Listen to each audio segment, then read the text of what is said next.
नत्वा भगवतेजाय लोकानां धर्महेतवे वक्ष्ये सनातनं धर्मं नारायणमुखाच्छ्रुतम् विष्णुपत्नीमहामाये महापुरुषलक्षणे प्रियेथामे महाभागे लोकमातर नमोस्तुते। प्रथमो हनुमान् नाम द्वितीयो भीम एव च पूर्णप्रज्ञस्तृतीयस्तु भगवत्कार्यसाधकः। बालायात् गुरुत्वेन मुनिभ्यो ब्रह्मणा स्वयं राताय विष्णुराताय व्यासपुत्राय ते नमः।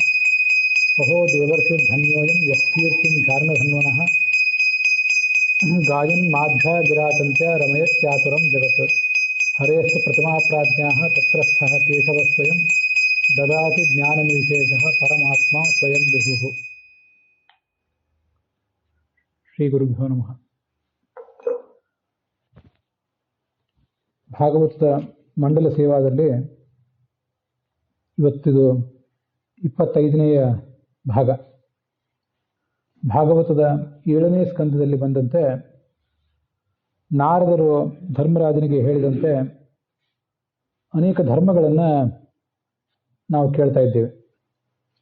ನಾರದರು ಯಾವ ಮಂಗಲಾಚರಣೆ ಮಾಡಿ ಧರ್ಮದ ಬೋಧನೆಯನ್ನು ಯುಧಿಷ್ಠಿರನಿಗೆ ಪ್ರಾರಂಭಿಸಿದರು, ಅದೇ ಮಂಗಲಾಚರಣವನ್ನು ನಾವು ಕೂಡ ಮಾಡಿದ್ದೇವೆ.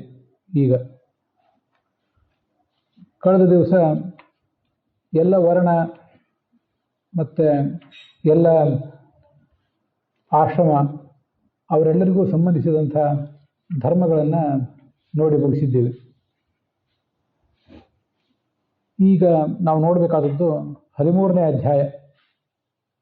ಬ್ರಹ್ಮಚಾರಿ, ಗೃಹಸ್ಥ, ವನಪ್ರಸ್ಥ ಇವರೆಲ್ಲ ಹೇಗೆ ಜೀವನ ನಡೆಸಬೇಕು ಅನ್ನೋದನ್ನು ಹೇಳ್ತಾರೆ.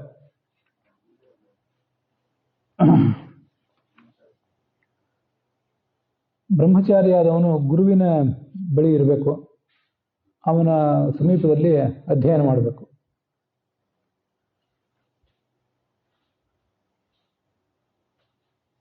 ಯಾವತ್ತೂ ದರ್ಭೆಯ ಒಂದು ನಡುಕಟ್ಟು ಹುಟ್ಟಿರ್ಬೇಕಂತೆ. ಉಪನಯನಕ್ಕೆ ಮುಂಜುವಿ ಅಂತಾರೆ ನಮ್ಮ ಕಡೆ. ಅದು ಯಾಕೆ ಅಂತಾರೆ ಅಂದರೆ, ಮುಂಜುವಿ ಅಂದ್ರದು ಮುಂಜ ಅಂತ ಒಂದು ಹುಲ್ಲು, ಆ ಹುಲ್ಲಿನ ಉಡಿದಾರ ಕಟ್ಕೊಂಡಿರ್ಬೇಕು. ಅದಕ್ಕಾಗಿ ಅದನ್ನು ಮುಂಜುವಿ ಅಂತಾರೆ ಈ ಕಡೆ, ಈ ಭಾಗದಲ್ಲಿ. ಆ ಥರ ಸಾಯಂಕಾಲ ಮತ್ತು ಪ್ರಾತಃ ಕಾಲದಲ್ಲಿ ಭಿಕ್ಷಾ ಬೇಡಬೇಕು. ಭಿಕ್ಷಾ ಬೇಡಿ ಅದನ್ನು ಗುರುವಿಗೆ ಸಮರ್ಪಣೆ ಮಾಡಬೇಕು. ಅವನು ಅನುಮತಿ ಕೊಟ್ಟರೆ ಮುಂದೆ ಊಟ ಮಾಡಬೇಕು. ಅವನೇನಾದರೂ ಶಿಷ್ಯ ಅಪರಾಧ ಮಾಡಿದರೆ ಗುರು ಅವನಿಗೆ ಊಟ ಮಾಡಲಿಕ್ಕೆ ಸಮ್ಮತಿ ಕೊಡದೆ ಹೋದರೆ ಆಗ ಅವನು ಊಟ ಮಾಡದೆ ಉಪವಾಸದಿಂದನೇ ಇರಬೇಕು. ಇಷ್ಟು ಕಠೋರವಾದ ನಿಯಮಗಳನ್ನು ಅವನಿಗೆ ಪ್ರತಿಪಾದನೆ ಮಾಡಿದ್ದಾರೆ. ಮಹಾಭಾರತದಲ್ಲಿ ಹಾಗೊಂದು ಕಥಾ ಇದೆ. ಅವನು ಭಿಕ್ಷೆ ಬೇಡ್ತಿದ್ದ, ಗುರುವಿಗೆ ತಂದು ಒಪ್ಪಿಸ್ತಿದ್ದ. ಗುರು ಅವನಿಗೆ ಊಟ ಮಾಡುವಂತ ಅನುಮತಿ ಕೊಡಲಿಲ್ಲ. ಅವನಿಗೆ ಬಹಳ ಕಷ್ಟ ಅನಿಸಿ 2ನೇ ಸರಿ ಭಿಕ್ಷೆಗೆ ಹೋಗ್ತಿದ್ದ ಬೇರೆ ಬೇರೆ ಮನೆಗಳಿಗೆ. ಗುರು ಆತನಿಗೆ, ನೀನು 2 ಸರಿ ಒಂದೊಂದು ಮನೆಗೆ ಭಿಕ್ಷೆಗೆ ಹೋದರೆ ಯಾರ ಮನೆಗೆ ಹೋಗಿರ್ತಿಲ್ಲ ಅವ್ರಿಗೆ ತೊಂದರೆ ಅಲ್ಲೇನದು, ಅವರು ತಾವು ಉಣ್ಣುವುದನ್ನು ನಮಗೆ ಕೊಡಬೇಕಾಗ್ತದೆ, ಇದು ಎಷ್ಟು ಸರಿ ಅಂತಂದ್ರು. ಅವನು ಹೋಗಲಿಲ್ಲ. ಆದ್ರೆ ಬೇರೆ ದಾರಿ ಇಲ್ಲದೇನೆ ಈ ಹಸುವಿನ ಹಾಲನ್ನು ಕುಡಿತಿದ್ದ. ಗುರುವಿನ ಆಶ್ರಮದ ಆಕಳುಗಳನ್ನು ಮೇಯಿಸ್ತಿದ್ದ. ಹಸುವಿನ ಹಾಲನ್ನು ಕುಡಿತಾ ಇದ್ದಿ, ಮತ್ತು ಕರುಗಳಿಗೆ ಅದರಿಂದ ತೊಂದರೆ ಅಲ್ಲೇನು, ಕುಡಿಬೇಡ ಅಂತ. ಮತ್ತಿನ್ನೇನು ಮಾಡಬೇಕು? ಕೊನೆಗೆ ಆ ಹಸುಗಳು ಹಾಲು ಕುಡಿದ ಮೇಲೆ ಒಂದಿಷ್ಟು ನೊರೆ ಇರ್ತದಲ್ಲ, ಅದನ್ನು ಕುಡದ. ಅದು ಸಾಕಾಗಲಿಲ್ಲ.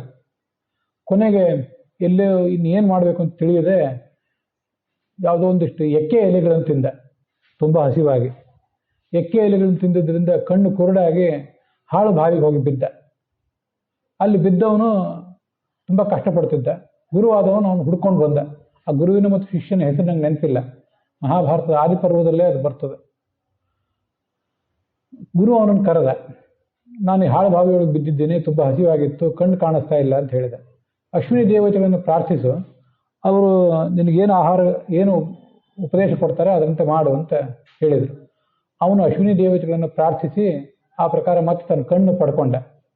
ಆತ ಹೊರಗೆ ಬಂದಮೇಲೆ ಗುರು ಆತನ ತಲೆ ಮೇಲೆ ಕೈ ಇಟ್ಬಿಟ್ಟ ಅಷ್ಟೇ. ಈಗಿನ ಕಾಲದಲ್ಲಿ ಮಾಡಿದಂತೆ ಗುರುವಾದವನು ಸುದೀರ್ಘವಾಗಿ ಅವನಿಗೆ ಪಾಠ ಹೇಳಬೇಕಾದ ಅಗತ್ಯ ಇರೋದಿಲ್ಲ. ಎಲ್ಲ ಸಂದರ್ಭದಲ್ಲಿ ಹೇಳ್ತಾರೆ, ಅದು ಎಲ್ಲ ಪ್ರಸಂಗದಲ್ಲೂ ಆ ಥರ ಇರೋದಿಲ್ಲ. ಗುರುವಾದವನಿಗೆ ಆ ಥರ ಶಕ್ತಿ ಇರ್ತದೆ. ನಾ ಸಂವತ್ಸರ ವಾಸನೆ ಬ್ರೂಯಾತ್ ಅಂತ ಹೇಳ್ತಾರೆ. ಯಾರೊಬ್ರು ಪಾಠ ಹೇಳ್ರಿ ಅಂತ ಬಂದರೆ, ಒಂದು ವರ್ಷ ನಮ್ಮ ಮನೆಯಲ್ಲಿರು, ಮನೆ ಕೆಲಸ ಮಾಡ್ಕೊಂಡಿರು, ಎಮ್ಮೆ ಕಾಯಿ, ದನ ಕಾಯಿ, ಮುಂದೆ ನಿನಗೆ ಪಾಠ ಕೇಳಬೇಕು ಅಂತ ಅಪೇಕ್ಷೆ ಇದ್ದರೆ ಮುಂದೆ ನೋಡೋಣ ಅಂತ ಹೇಳ್ತಾರಂತೆ. ಪಾಠ ಕೇಳಬೇಕು ಅನ್ನೋ ಉಮೇದು ಕೆಲವರಿಗೆ ಬಂದ್ಬಿಡ್ತದೆ, ಆದರೆ ಮುಂದೆ ಅದನ್ನು ಮುಂದುವರಿಸ್ಬೇಕು ಅಂತ ಇರೋದಿಲ್ಲ ಅನೇಕರಿಗೆ. ಅದಕ್ಕಾಗಿ ಇಂಥ ಕಠಿಣ ಪರೀಕ್ಷೆಗಳನ್ನೇ ಗುರು ಒಡ್ಡುತ್ತಿರ್ತಾನೆ. ಒಮ್ಮೆ ಗುರುವಿನ ಪರೀಕ್ಷೆಯಲ್ಲಿ ಉತ್ತೀರ್ಣ ಆದರೆ ಗುರು ತಲೆ ಮೇಲೆ ಕೈ ಇಟ್ಟುಬಿಡ್ತಾನೆ, ಎಲ್ಲ ಶಾಸ್ತ್ರಗಳು ಅವನಿಗೆ ಹೊಡೆದೇ ಬಿಡ್ತವೆ. ಇಷ್ಟು ಕಷ್ಟಕರವಾದ ವ್ರತವನ್ನು ಆವಾಗ ಮಾಡ್ತಿದ್ರು. ಮುಂದೆ ಗೃಹಸ್ಥನೂ ಕೂಡ ತಾನು ಗೃಹಸ್ಥಾಶ್ರಮವನ್ನು ಪ್ರವೇಶ ಮಾಡಿದ ಮೇಲೆ ಎಲ್ಲ ಅಧ್ಯಯನವನ್ನೆಲ್ಲ ಮಾಡಿ ಮುಗಿಸಿ ಆ ಗುರುವಿನ ಆದೇಶ ತಗೊಂಡು ಗೃಹಸ್ಥಾಶ್ರಮ ಪ್ರವೇಶ ಮಾಡಬೇಕು.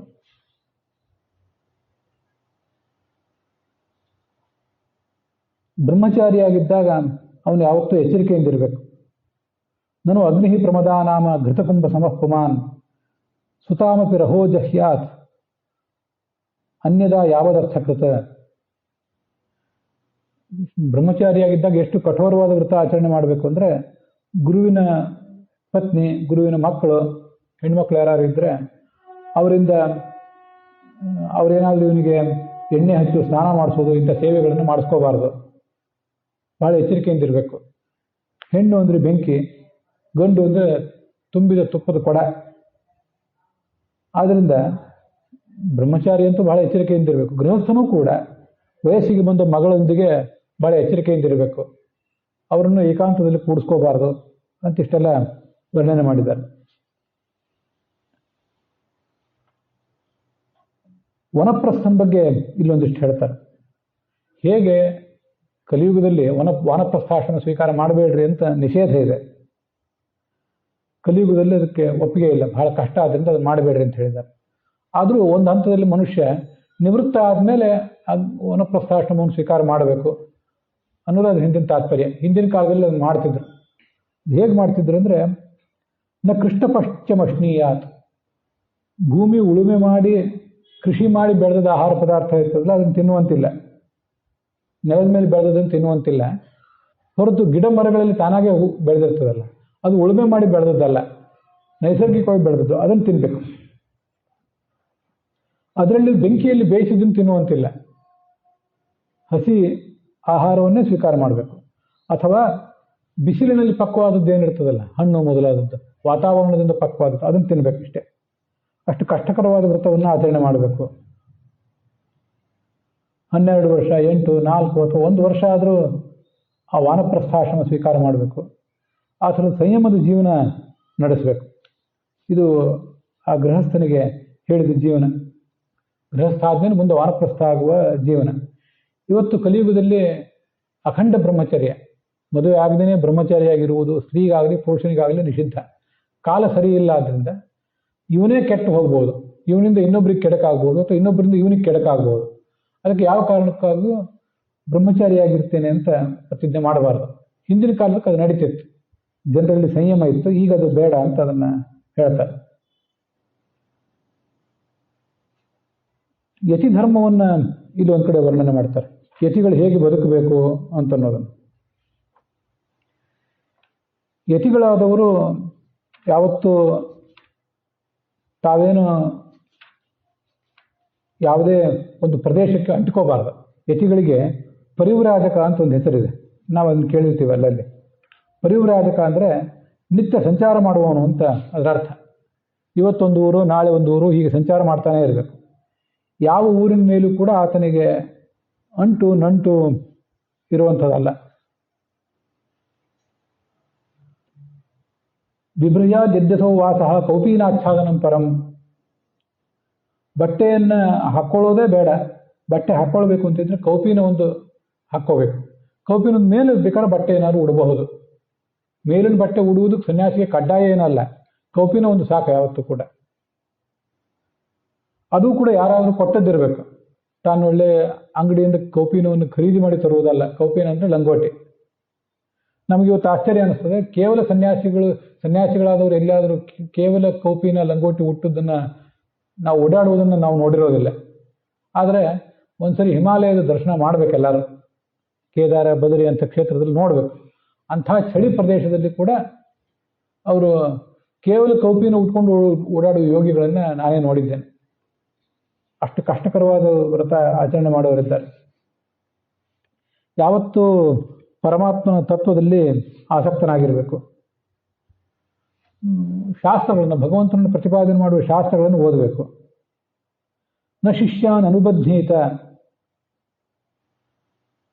ನ ಗ್ರಂಥಾನ್ ನೈವ ಅಭ್ಯಸೇತ್ ಬಹೂನ್.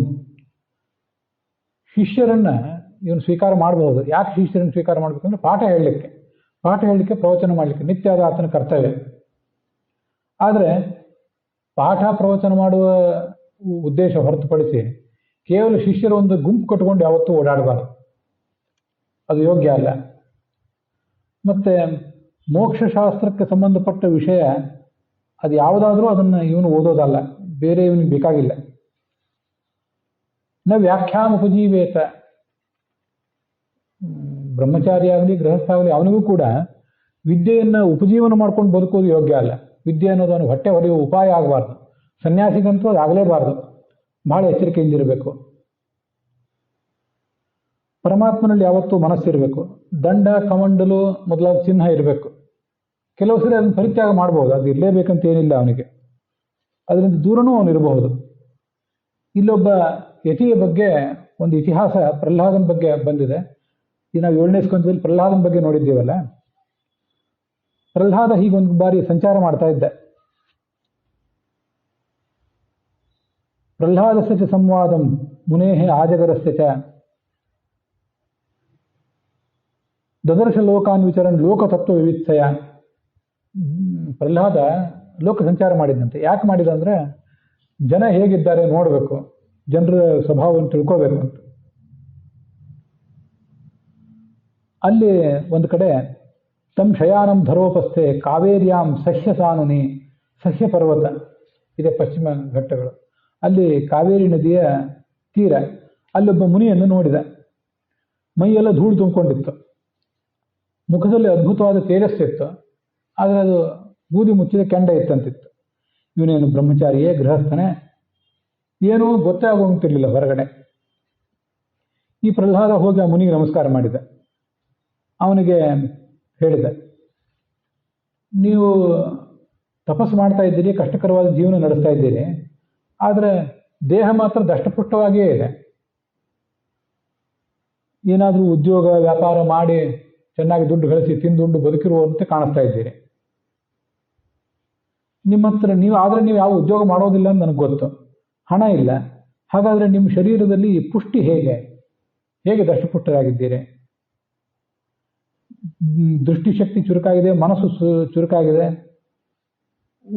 ಪ್ರಾಯ ಒಳಗಡೆ ದೊಡ್ಡ ಜ್ಞಾನವೂ ಇದೆ. ನನಗಿದು ಗೊತ್ತಾಗ್ತದೆ.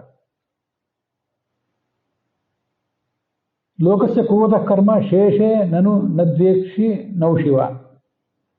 ಜನ ಏನೇನೋ ಕೆಲಸ ಮಾಡ್ತಿರ್ತಾರೆ, ನಿಮಗದ್ರ ಬಗ್ಗೆ ಪ್ರೀತಿಯೂ ಇಲ್ಲ, ದ್ವೇಷವೂ ಇಲ್ಲ. ನಿಮ್ಮಷ್ಟಕ್ಕೆ ನೀವು ತಟಸ್ಥರಾಗಿದ್ದೀರಿ. ಆ ಮುನಿ ಬೇರೆ ಯಾರ ಜೊತೆ ಮಾತಾಡುವವನೇ ಅಲ್ಲ. ಇವನು ಪ್ರಹ್ಲಾದನು ದೊಡ್ಡ ಭಗವದ್ಭಕ್ತ ಆದ್ದರಿಂದ ಅವನ ಮಾತಿನ ಮೋಡಿಗೆ ಸಿಕ್ಕು ಇವನು ಈ ಮುಂದಿನಂತೆ ಮಾತಾಡಿದಂತೆ ಆ ಪ್ರಹ್ಲಾದ.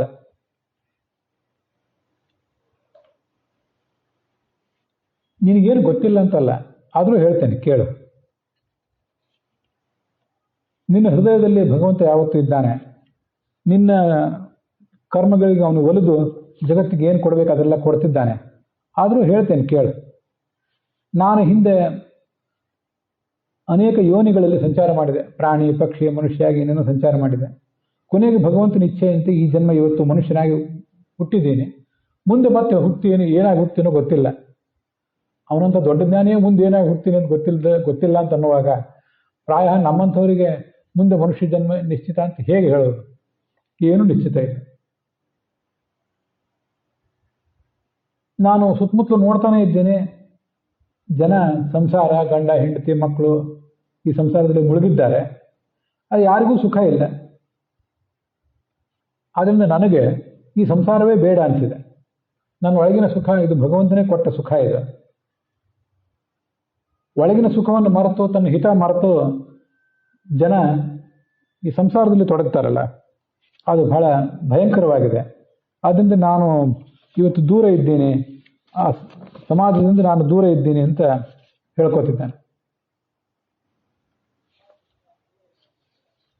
ಅನೇಕ ಜನ ಶ್ರೀಮಂತರಿದ್ದಾರೆ, ಬೇಕಾಷ್ಟು ದುಡ್ಡು ಗಳಿಸಿದ್ದಾರೆ. ಆದರೆ ಮತ್ತಾರೋ ಬಂದು ಯಾಚಕರು, ಮತ್ತಾರೋ ವಂಚಕರು ಅವರೆಲ್ಲ ಬಂದು ದುಡ್ಡು ಎತ್ಕೊಂಡು ಹೋಗಿಬಿಡ್ತಾರೆ. ಜಿಪುಣರಿಗೆ, ಆ ಶ್ರೀಮಂತರಾದವರಿಗೆ, ಅಧಿಕಾರಸ್ಥರಾದವರಿಗೆ ಪ್ರತಿಯೊಬ್ಬರ ಮೇಲೂ ಸಂದೇಹ. ಸರ್ವತೋಪಿ ವಿಶಂಕಿನ. ಯಾಕೆಂದ್ರೆ ನಮ್ಮ ದುಡ್ಡು, ನಮ್ಮ ಅಧಿಕಾರಕ್ಕೆ ಯಾರು ಚ್ಯುತಿ ತರ್ತಾರೋ ಗೊತ್ತಿಲ್ಲ, ಬಹಳ ಎಚ್ಚರಿಕೆಯಿಂದ ಇರಬೇಕು ಅಂತ ಪ್ರತಿಯೊಬ್ಬರ ಬಗ್ಗೆನೂ ಸಂಶಯವೇ. ಭಯದಿಂದ ಸರಿಯಾಗಿ ನಿದ್ರೆ ಬರೋದಿಲ್ಲ. ಇದನ್ನೆಲ್ಲ ನಾನು ಸಮಾಜದಲ್ಲಿ ನೋಡಿದ್ದೇನೆ. ಬದುಕಿನಲ್ಲಿ ಬಹಳ ಹಣ ಬೇಕು ಅಂತಿದ್ರೆ, ತುಂಬ ಆಸೆ ಬೇಕು ಅಂತಿದ್ರೆ ಕ್ರಮವಾಗಿ ಭಯ, ರೋಗ, ದೌರ್ಬಲ್ಯ ಇವೆಲ್ಲ ಬಂದ್ಬಿಡ್ತವೆ. ಇದರ ದುಡ್ಡು ಇದಕ್ಕೆಲ್ಲ ಕಾರಣ ಆಗ್ತದೆ. ನನಗೆ ಈ ಜಗತ್ತಿನ, ನನಗೆ ಮತ್ತು ನಮ್ಮಂಥವರಿಗೆ ಎರಡು ದೊಡ್ಡ ಗುರುಗಳು ಯಾರು ಅಂದರೆ, ಒಂದು ಜೇನುನೊಣ, ಮತ್ತೊಂದು ಹೆಬ್ಬಾವು. ಇವೆರಡು ನಮ್ಮ ಗುರುಗಳಾಗಬೇಕು ಅಂತ ನಾನು. ಅದು ಹೇಗೆಂದರೆ, ಜೇನುನೊಣದಿಂದ ನಾನು ವೈರಾಗ್ಯ ಪಡೆಯುವುದನ್ನು ಕಲಿತೆ.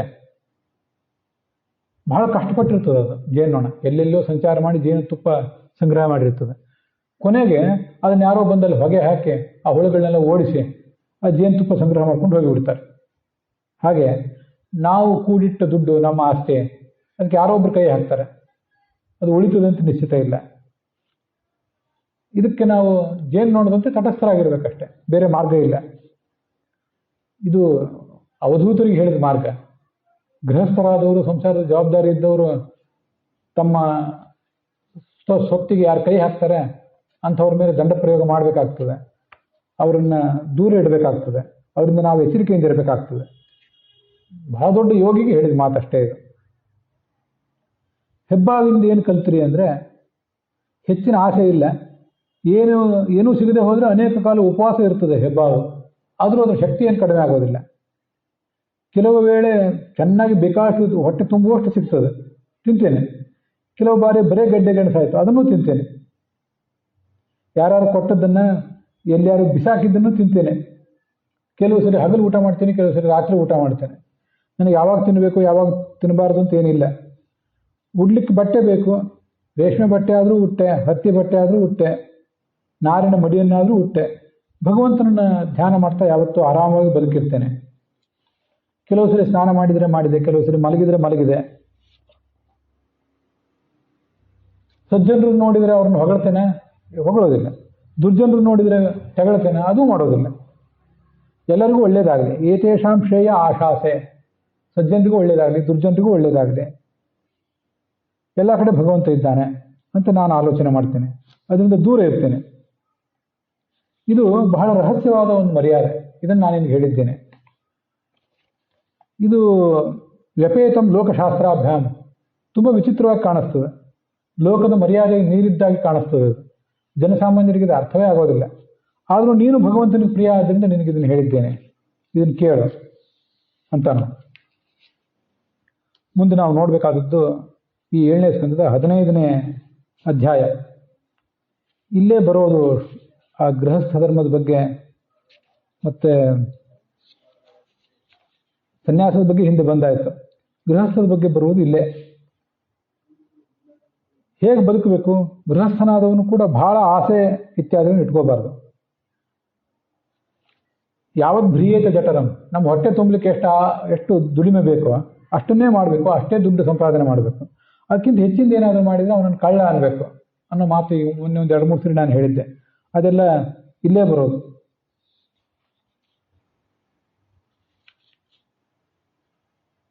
ಆಪ್ತುಯಿತಾನ್ ಮಹತೋದಾರಾನ್ ಋಣಾಂ ಸತ್ವಗೃಹೋಯತಃ. ಗೃಹಸ್ಥಾಶ್ರಮ ಸ್ವೀಕಾರ ಮಾಡಬೇಕು. ಎಂಥವಳು ಅಂದರೆ, ಅಂಥ ಪತ್ನಿಯಿಂದ ನಮಗೆ ಧರ್ಮ ಕಾರ್ಯಕ್ಕೆ ಅನುಕೂಲ ಆಗುವಂತಿರಬೇಕು, ಅಂಥವಳನ್ನು ಸ್ವೀಕಾರ ಮಾಡಬೇಕು. ಅದರ ಮೂಲಕ ಪ್ರತಿಯೊಬ್ಬರಿಗೂ, ನಮ್ಮ ಎಲ್ಲ ಜೀವಿಗಳಿಗೂ ಏನೇನು ಕೊಡಬೇಕೋ ಅದೆಲ್ಲ ಕೊಡುವುದು ನಮ್ಮ ಕರ್ತವ್ಯ. ನಾಯಿಗಳಿಗೂ, ನಾಯಿ ಮಾಂಸ ತಿನ್ನುವಂಥ ನೀಚನಿಗೂ, ಸನ್ಯಾಸಿಗೂ ಪ್ರತಿಯೊಬ್ಬರಿಗೂ ಆಹಾರ ಕೊಟ್ಟು ಆಮೇಲೆ ಊಟ ಮಾಡುವುದು ನನ್ನ ಕರ್ತವ್ಯ ಆಗಬೇಕು. ಜಿಹ್ವಾದ್ಯದರ್ಥೆ ಸ್ವಾನ್ ಪ್ರಾಣಾನ್. ಪತ್ನಿ ಏನಾದ್ರು ದುಷ್ಟಳಾದರೆ ಅವಳ ಬಗ್ಗೆ ತಟಸ್ಥನಾಗಿರ್ಬೇಕಷ್ಟೆ, ಬೇರೆ ಮಾರ್ಗ ಇಲ್ಲ. ಹೀಗೆ ಗೃಹಸ್ಥನಾದರೂ ಕೂಡ ತಂತಿಯ ಮೇಲೆ ನಡೆದಂತೆ ನಡೀತಿರಬೇಕು ಅಂತ ಹೇಳ್ತಾನೆ ಅವನು. ದೇವತೆಗಳ ಪೂಜೆ, ಪಿತೃಗಳ ಪೂಜೆ, ಭೂತಗಳ ಪೂಜೆ, ಭೂತಗಳು ಅಂದರೆ ಪಿಶಾಚಿಗಳು ಅಂತ ಅರ್ಥ ಅಲ್ಲ, ಸುತ್ತಮುತ್ತಲಿನ ಪ್ರಾಣಿಗಳು, ಅವಕ್ಕೆಲ್ಲದಕ್ಕೂ ಕೂಡ ಪೂಜಾ ಮಾಡಬೇಕು. ಎಲ್ಲ ಥರದ ಜೀವಿಗಳಿಗೂ ಲೇಸನ್ನೇ ಬಯಸಬೇಕು. ನಹಿ ಅಗ್ನಿಮುಖಥೋ ಅಯಂ ವೈ ಭಗವಾನ್ ಸರ್ವಯಜ್ಞಮುಖ. ಎಲ್ಲ ಕಡೆ ಭಗವಂತನನ್ನು ಆರಾಧನೆ ಮಾಡಬೇಕು. ಜ್ಞಾನಿಯಾದ ವ್ಯಕ್ತಿ ಬಂದರೆ ಆತನಿಗೆ ಭೋಜನ ಇತ್ಯಾದಿಗಳನ್ನು ಮಾಡಿಸ್ಬೇಕು, ಅವನ ಸೇವಾ ಮಾಡಿಸ್ಬೇಕು. ಅದು ಬಹಳ ದೊಡ್ಡದು. ಶ್ರಾದ್ದ ಯಾವಾಗ ಮಾಡಬೇಕು ಅಂತ ಹೇಳ್ತಾರೆ. ಅದೆಲ್ಲ ಪ್ರತ್ಯೇಕ ಸಣ್ಣ ಸಣ್ಣ ವಿವರಗಳು ಬೇಡ.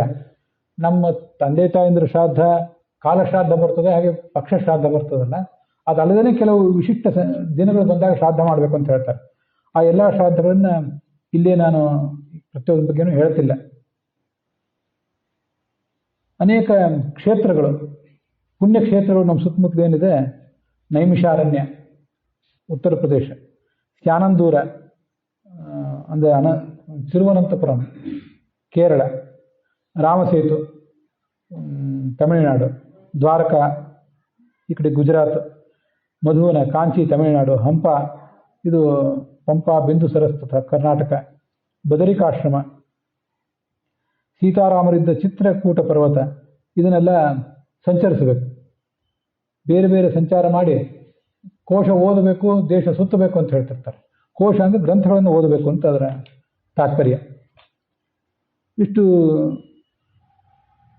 ಸಮಸ್ತ ಪ್ರಪಂಚದಲ್ಲಿ ಭಗವಂತ ತುಂಬಿದ್ದಾನೆ. ಅವನನ್ನು ತೃಪ್ತ ಮಾಡಿದರೆ ಇಡೀ ಜಗತ್ತೆಲ್ಲವೂ ತೃಪ್ತ ಆದಂತೇನೆ. ಅದಕ್ಕಾಗಿ ಭಗವಂತನ ತೃಪ್ತಿಗಾಗಿ ಬದುಕಬೇಕು.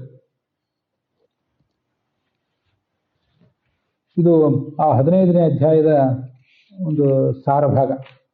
ಮುಂದೆ 16ನೇ ಅಧ್ಯಾಯದಲ್ಲಿ ಸನ್ಯಾಸಿಗಳಿಗೆ ಸಂಬಂಧಪಟ್ಟ ಮತ್ತಷ್ಟು ಧರ್ಮಗಳನ್ನು ವರ್ಣನೆ ಮಾಡ್ತಾರೆ. ಸನ್ಯಾಸಿಗಳಲ್ಲಿ ಬೇರೆ ಬೇರೆ ವಿಭಾಗನೂ ಇದೆ. ಕುಟೀಚಕ, ಬಹುದಕ, ಹಂಸ, ಪರಮಹಂಸ ಅಂತ ಹೀಗೆಲ್ಲ ಸನ್ಯಾಸಿಗಳ ಬಗ್ಗೆ ವರ್ಣನವೂ ಇದೆ. ಆದರೆ ಅವೆಲ್ಲ ಈಗ ಎಲ್ಲ ಕಾಲದಲ್ಲೂ ಎಲ್ಲ ಥರದ ಸನ್ಯಾಸ ಕಾಣಿಸೋದಿಲ್ಲ ಈಗ. ಆದರೂ ಈಗೇನು ಸನ್ಯಾಸಿಗಳಿದ್ದಾರೆ ಇವರನ್ನೆಲ್ಲ ರಾಜ ಸನ್ಯಾಸಿಗಳು ಅಂತ ಹೇಳ್ತಾರೆ, ಪರಮಹಂಸರು ಅಂತ ಹೇಳ್ತಾರೆ. ಅವರು ಒಂದೊಂದು ಸಂಸ್ಥಾನದ ಅಧಿಪತಿಯೂ ಆಗಿರ್ತಾರೆ. ಅದರಿಂದ ತೀರಾ ಬೈರಾಗಿಗಳಂತೆ ಅವ್ರಿಗೆ ಬದುಕಲಿಕ್ಕೆ ಆಗೋದಿಲ್ಲ. ಹಾಗೆ ಬದುಕಲಿಲ್ಲ ಅಂತ ನಾವು ಅವ್ರನ್ನ ಅನಾದರದಿಂದ ಕಾಣಲಿಕ್ಕಾಗೋದಿಲ್ಲ. ಒಂದು ಸಂಸ್ಥಾನಕ್ಕೆ ಅವರು ಮುಖ್ಯಸ್ಥರಾಗಿ ಸಮಾಜವನ್ನು ಧರ್ಮದ ಮಾರ್ಗದಲ್ಲಿ ಮುನ್ನಡೆಸುವಂಥ ಜವಾಬ್ದಾರಿ ಅವರಿಗಿರ್ತದೆ. ಅದಕ್ಕಾಗಿ ಅವರು ಹೀಗೆ ಅದಕ್ಕೆ ತಕ್ಕಂತೆ ಕೆಲಸ ಮಾಡ್ತಿರ್ತಾರೆ. ಇದು ಸನ್ಯಾಸಿಗಳ ಬಗ್ಗೆ ಬಂದಿರುವಂಥ ಒಂದು ವಿವರ. ಔಪಸ್ಥ್ಯ ಜೈಷಿಕ ಕಾರ್ಪಣ್ಯಾತ್ ಗೃಹಪಾಲಾಯತೆ ಜನಃ. ಮನುಷ್ಯನನ್ನು ಸೆಳೆಯುವುದು 2 ಇಂದ್ರಿಯ, ಒಂದು ನಾಲಿಗೆ, ಇನ್ನೊಂದು ಉಪಸ್ಥೇಂದ್ರಿಯ. ಇದರಿಂದ ಅವನೇನಾಗ್ತಾನೆ ಅಂದರೆ ಇದರ ಸೆಳೆತಕ್ಕೆ ಸಿಕ್ಕು ಇನ್ನೊಬ್ಬರು ಮನೆ ಕಾಯುವ ನಾಯಿ ಆಗಿರ್ತಾನೆ. ಇದನ್ನ 2 ಗೆದ್ದಿದ್ದಂದರೆ ನಾವು ಯಾರು ಮರ್ಜಿ ಕಾಯುವ ಪ್ರಸಂಗನೂ ಬರೋದಿಲ್ಲ. ಆದರೆ ಇದರಿಂದಾಗಿ ನಾವು ದೀನರಾಗಿ ಬಿಡ್ತೇವೆ. ಭಾರತದಲ್ಲಿ ಒಂದು ಕಥೆ ಇದೆ, ಬೇರೆ ಪುರಾಣದಲ್ಲಿ, ಭಾರತದಲ್ಲೆಲ್ಲ ಋಷಿಗಳು ಒಂದು ಯಜ್ಞ ಮಾಡ್ತಿದ್ರಂತೆ. ನಾರದರು ಅಲ್ಲಿಗೆ ಬಂದರಂತೆ. ಇವ್ರನ್ನ ನೋಡಿ ನಗಲಿಕ್ಕೆ ಶುರು ಮಾಡಿದ್ರಂತೆ. ಇವು 2 ಗೆದ್ದಿದ್ದೀರಾ ಅಂತ ಕೇಳಿದ್ರಂತೆ. ಒಂದು ನಾಲಿಗೆ, ಇನ್ನೊಂದು ಗುಹ್ಯೇಂದ್ರಿಯ. ಇದನ್ನ 2 ಗೆದ್ದಿದ್ದೀರಾ? ಅದನ್ನು ಗೆದ್ದಿದ್ರೆ ಯಜ್ಞ ಮಾಡಿದ ಸಾರ್ಥಕ, ಇಲ್ಲದೆ ಹೋದರೆ ವ್ಯರ್ಥ ಅಂತ ಅವ್ರ ಮುನಿಗಳನ್ನೆಲ್ಲ ಗೇಲಿ ಮಾಡಿದ್ರಂತೆ. ಹಾಗೆ ಅಂತ ಹೇಳಿ ಮುನಿಗಳೆಲ್ಲ ಅಜ್ಞಾನಿಗಳು ಅಂತಲ್ಲ. ಉಳಿದೆಲ್ಲ ಯಜ್ಞಗಳನ್ನು ಮಾಡುವುದಕ್ಕಿಂತ ನಮ್ಮ ಮಾತಿನ ಮೇಲೆ ಹಿಡಿತ ಮತ್ತು ಆಹಾರದ ಲಾಲಸೆ, ತಿನ್ನುವುದಕ್ಕಾಗಿ ಬದುಕುವುದು ಅನ್ನೋ ಪರಿಸ್ಥಿತಿಗೆ ಮನುಷ್ಯ ಬರಬಾರ್ದು. ಅದರ ಮೇಲೊಂದು ಹಿಡಿತವನ್ನು ಯಾವತ್ತೂ ಇಟ್ಕೊಂಡಿರಬೇಕು. ಕೆಲವು ಕಡೆ ಅನೇಕ ದೊಡ್ಡ ಪಂಡಿತರು ಕೂಡ ಸಾಕಷ್ಟು ವಿಷಯ ತಿಳ್ಕೊಂಡವರಾದರೂ ಕೂಡ ದುರಾಸೆಯಿಂದಾಗಿ ಹಾಸ್ಯಾಸ್ಪದರಾಗಿಬಿಡ್ತಾರೆ. ಜನರ ಪ್ರಶ್ನೆಗೆ ಉತ್ತರ ಕೊಡ್ತಾರೆ, ಅದೆಲ್ಲ ಇದೆ. ಅಷ್ಟೆಲ್ಲ ದೊಡ್ಡ ಜ್ಞಾನ ಅವರಿಗಿದೆ. ಪಂಡಿತ ಬಹವೋ ರಾಜನ್ ಬಹುಜ್ಞಾ ಸಂಶಯಚ್ಛಿತಃ ಸದಸಸ್ಪತಯೋಕ್ಕೆ ಅಸಂತೋಷಾತ್ ಪತಂತ್ಯತಃ. ಅತೃಪ್ತಿ ಅನ್ನೋದು ಮನುಷ್ಯನನ್ನು ದುಃಖಕ್ಕೆ ಕಾರಣ ಮಾಡ್ತದೆ. ಯೋಗಾಂತರಾಯನ್ ಮೌನೇನ ಹಿಂಸಾಂ ಕಾಮಾದ್ಯನೀಹಯ. ಸಾಧ್ಯವಾದಷ್ಟು ಮೌನವನ್ನು ಆಚರಣೆ ಮಾಡಬೇಕು. ನಮ್ಮ ಸುತ್ತಮುತ್ತಲು ಎಲ್ಲ ಕ್ಷೇತ್ರಗಳಲ್ಲಿ ಅನೇಕ ಥರದ ವಿದ್ಯಮಾನಗಳು ನಡೀತಿರ್ತವೆ. ನಡೀಬೇಕಾದದ್ದು, ನಡೀಬಾರ್ದಾದದ್ದು ಏನೇನೋ ನಡೀತಿರ್ತದೆ. ಆದರೆ ಅದೆಲ್ಲದ್ರ ಬಗ್ಗೆ ನಮಗೊಂದು ಮೌನ ಇರಬೇಕು. ಎಲ್ಲದಕ್ಕೂ ನಾವು ಪ್ರತಿಕ್ರಿಯಿಸುವ ಅಗತ್ಯ ಇಲ್ಲ. ಇವತ್ತಿನ ವ್ಯಕ್ತಿತ್ವ ತರಬೇತಿ ಕಾರ್ಯಕ್ರಮಗಳಲ್ಲಿ ಕೂಡ ಅದನ್ನು ಹೇಳ್ತಾರೆ. ಹೊರಗಿನ ಸಂಗತಿಗಳು, ಕೌಟುಂಬಿಕ ಸಂಗತಿಗಳು ಪ್ರತಿಯೊಂದಕ್ಕೂ ನಾವು ಪ್ರತಿಕ್ರಿಯಿಸುವ ಅಗತ್ಯ ಇಲ್ಲ. ನಮ್ಗೇನಾಗ್ತದೆ, ಯಾರಾದರೂ ಮಾತು ಕೇಳಿದರೆ, ಏನಾದರೂ ಒಂದು ವಿದ್ಯಮಾನವನ್ನು ಗಮನಿಸಿದರೆ ಅದಕ್ಕೆ ಪ್ರತಿಕ್ರಿಯಿಸಬೇಕು ಅನ್ನೋ ಹಂಬಲ. ತುರಿಸಿದ ಕೂಡಲೇ ಅಲ್ಲಿ ಕೆರೆಸಿದ ಕೂಡಲೇ ತುರಿಸ್ಕೋಬೇಕು ಅನ್ನಿಸ್ತದಲ್ಲ, ಆ ಥರದೊಂದು ಹಂಬಲ ಮನುಷ್ಯನಿಗೆ. ಆದರೆ ಪ್ರತಿಯೊಂದು ಸಂಗತಿ, ನಮ್ಮ ಸುತ್ತಮುತ್ತ ನಡೆಯುವ ಪ್ರತಿಯೊಂದು ಸಂಗತಿಯೂ ಕೂಡ ನಮ್ಮ ಪ್ರತಿಕ್ರಿಯೆಗೆ ಯೋಗ್ಯ ಆಗಿರೋದಿಲ್ಲ. Not everything deserves our attention, deserves our response ಅಂತ ಈಗಿನ ಈ ವ್ಯಕ್ತಿತ್ವ ತರಬೇತಿ ಕಾರ್ಯಕ್ರಮದಲ್ಲಿ ಹೇಳ್ತಿರ್ತಾರೆ. ಭಗವಂತನನ್ನು ಪಡೀಲಿಕ್ಕೆ ನಾವೇನು ಉಪಾಯ ಮಾಡ್ತೀವಲ್ಲ ಅದನ್ನು ಯೋಗ ಅಂತಾರೆ. ಅದು ದೈಹಿಕ ಯೋಗ, ನಮಸ್ಕಾರ, ಸೂರ್ಯ ನಮಸ್ಕಾರ ಇತ್ಯಾದಿಗಳು. ಉಸಿರಿನ ಯೋಗ ಅಂದರೆ ಪ್ರಾಣಾಯಾಮ. ಮನಸ್ಸಿನ ಮತ್ತು ಆತ್ಮನ ಯೋಗ ಅಂದರೆ ಅದೇ ಶಾಸ್ತ್ರದ ಶ್ರವಣ ಮನನ. ಇದಕ್ಕೆ ನಾವು ಮೌನವಾಗಿ ಇಲ್ಲದೇ ಇರುವುದು, ಮೌನವನ್ನು ಕಾಪಾಡಿಕೊಳ್ಳದೇ ಇರುವುದು ದೊಡ್ಡ ಭಂಗ ತರ್ತದೆ ಯಾವತ್ತೂ ಕೂಡ. ಅದ್ರ ಬಗ್ಗೆ ಎಚ್ಚರಿಕೆಯಿಂದ ಇರಬೇಕು. ಹೀಗೆ ಅದನ್ನು ಗೆಲ್ಲಬೇಕು, ಪ್ರತಿಕ್ರಿಯಿಸಬೇಕು ಅನ್ನುವ ಒಂದು ತೆವಲನ್ನು ತಡೀಬೇಕು ಮನುಷ್ಯ. ಭಗವಂತನಿಗೆ ಅಪಚಾರ ಮಾಡ್ತಾ ಹೋದರೆ ಅಂಥ ಅಪಚಾರದಿಂದ ನಾವು ಮಾಡುವ ಎಲ್ಲ ಶ್ರವಣ ಮನನ, ನಮ್ಮ ಧರ್ಮ ಇದೆಲ್ಲವೂ ಕೂಡ ವ್ಯರ್ಥ ಆಗಿ ಹೋಗ್ತದೆ. ಅದಕ್ಕಾಗಿ ಸಾಧಕ ಎಚ್ಚರಿಕೆಯಿಂದ ಬದುಕಬೇಕು. ಇದು ಕೆಲವು ಇಲ್ಲಿ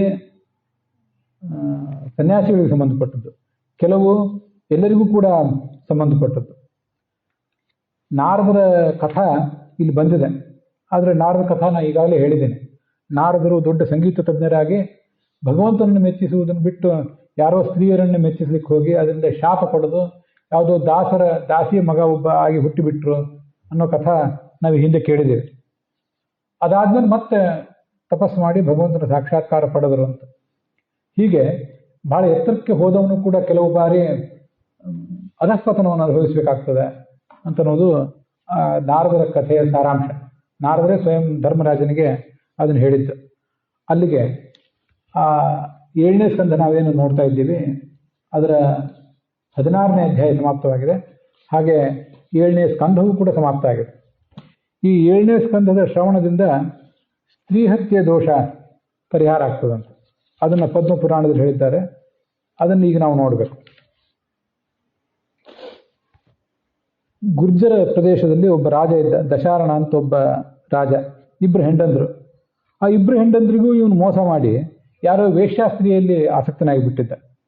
ಅವಳು ಆತನಿಗೆ ಇವನು ಅವಳಿಗೆ ಭೋಜನ ಮಾಡಿ ಆಮೇಲೆ ತಾನು ಊಟ ಮಾಡ್ತಿದ್ದ. ಅಷ್ಟು ಆಸಕ್ತಿ. ಒಂದು ಯಾವುದೋ ರಾತ್ರಿ ಕಾಲದಲ್ಲಿ ಅವಳ ಮೇಲೆ ಮನಸ್ಸಾಗಿ ಅವಳ ಮನೆಗೆ ಹೋದ. ಅವಳಿಗೆ ದುರಾಸೆ, ಇವನು ಸಂಪತ್ತನ್ನು ತಾನು ದೋಚಬೇಕು ಅಂತ. 2 ಹೆಂಡದ್ರನ್ನು ಕೊಂದು ಅವ್ರ ತಲೆ ಹಿಡ್ಕೊಂಡು ನನ್ನ ಹತ್ರ ಬಾ, ರುಂಡ ಹಿಡ್ಕೊಂಡು, ಅಂದರೆ ನಾನು ಬಾಗಿಲು ತೆಗಿತೀನಿ ಅಂದ್ಲು. ಇವನು ಅದರಂತ ಅವ್ರನ್ನ ಕೊಂದು ಹಾಕಿದ. ಅವಳ ಹತ್ರ ಹೋದ. ಅವಳೇ ರಾಣಿಯಾಗಿ ರಾಜನ ಬಳಿ ಬಂದಿದ್ದು. ದೊಡ್ಡ ಕೋಲಾಹಲ ಆಯಿತು. ಪ್ರಜೆಗಳು ಇದನ್ನು ಒಪ್ಪಲಿಲ್ಲ. ಆದ್ದರಿಂದ ಅವರೆಲ್ಲ ಎಷ್ಟೋ ಜನ ಊರು ಬಿಟ್ಟು ಹೋದರು. ರಾಜನಿಗೆ ಪಶ್ಚಾತ್ತಾಪ ಆಯಿತು. ತಾನೂ ಊರು ಬಿಟ್ಟು ಹೋದ. ವೇಶ್ಯೆ ಪಾಪದಿಂದ ಸತ್ತು ಹೋಗಿ ಯಾವುದೋ ಒಬ್ಬಳು ಪರ್ವತ ಪ್ರದೇಶದಲ್ಲಿ ಬೇಟೆಯಾಡುವ ಸ್ತ್ರೀಯಾಗಿ ಹುಟ್ಟಿಬಿಟ್ಲು. ಇವನು ಅವಳ ಮನೆಗೆ ಹೋಗಿ ಬೆಕ್ಕಾಗಿ ಹುಟ್ಟಿದ, ಅವಳದೇ ಮನೆಯಲ್ಲಿ. ಅವಳಿಗೂ ನೆನಪಾಯಿತು, ಏನೋ ಪೂರ್ವ ಜನ್ಮದ ಪುಣ್ಯ ಇತ್ತು. ಆ ಬೆಕ್ಕನ್ನು ಕರ್ಕೊಂಡೋಗಿ ಎಲ್ಲ ಕಡೆ ತೀರ್ಥಯಾತ್ರೆ ಮಾಡಿದ್ಲು. ಗಂಗಾ ತೀರಕ್ಕೆ ಹೋದ್ಲು. ಅಲ್ಲಿ ಪುಲಸ್ತ್ಯ ಋಷಿ ಭಾಗವತದ 7ನೇ ಸ್ಕಂದದ ಪ್ರವಚನ ಹೇಳ್ತಿದ್ರು. ಪ್ರವಚನ ಎಲ್ಲ ಮುಗಿತಿದ್ದಂತೆ ಆ ಬೇಡ ಸ್ತ್ರೀಗೂ ಈ ಬೆಕ್ಕಿಗೂ ದೇಹ ಹೋಯಿತು, ಪ್ರಾಕೃತ ದೇಹ ಹೋಯಿತು. ಮುಂದೆ ಸದ್ಗತಿ ಆಯಿತು ಅಂತ ಅವ್ರ ಬಗ್ಗೆ ನಮ್ಗೆ ಕೇಳಿ ಬರ್ತದೆ. ಅಲ್ಲಿಗೆ ಭಾಗವತದ 7ನೇ ಸ್ಕಂದದ ಶ್ರವಣ ಸಮಾಪ್ತವಾಗಿದೆ.